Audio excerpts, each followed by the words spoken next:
In Michigan, driving on the highways can be dangerous.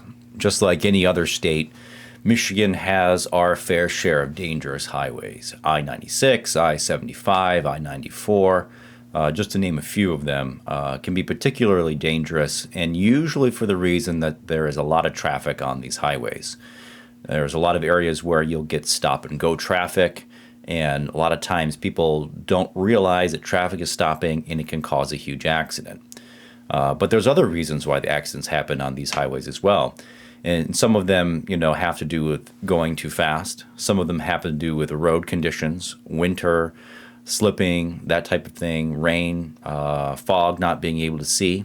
But also drunk drivers going the wrong way on a highway, which is very common. They'll cross over a median and hit somebody or ruin their own car, causing an accident and also making a bigger accident for the rest of the folks on the highway. But generally speaking, the reason why highway accidents are so dangerous is the speed. As you all know, 70 miles an hour is usually the speed limit here in Michigan, though other roads sometimes now, if they're more rural, will be 75 on the highway. But if you do any kind of accident at this speed, you're looking at potential injuries, big injuries, not just, little fender benders. We're looking at, totaling your car, perhaps even being killed. And this is the reason why it's important to drive safe on our highways and to give a lot of space in between you and the car that is ahead of you.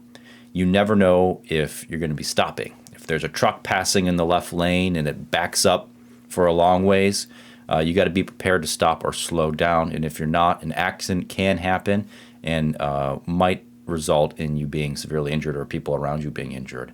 But the best course of action in Michigan, just like in any other highway, is to drive safely, drive the speed limit, and know the conditions, so that way you know when you need to stop and you'll be able to stop if you have to.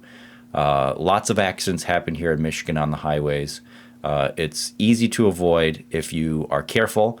Sometimes you can't because you're just going to be really unlucky, but that's just the danger that we take into consideration whenever we're driving. But likewise, you can't stop driving, so driving safe is the best way to go. And just make sure you know what you're doing on the road so that you can avoid dangerous conditions when they crop up on the highway.